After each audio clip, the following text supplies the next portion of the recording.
waciye mu bibazo ntuzatinye kumbwira byose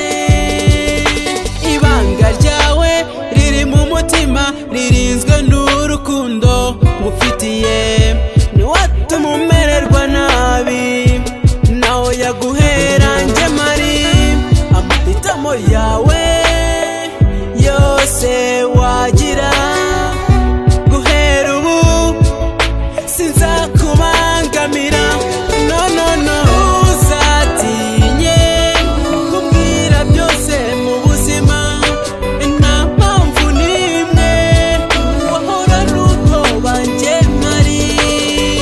reka nkwibagize umubabaro wose wagize mu rukundo reka nkwibagize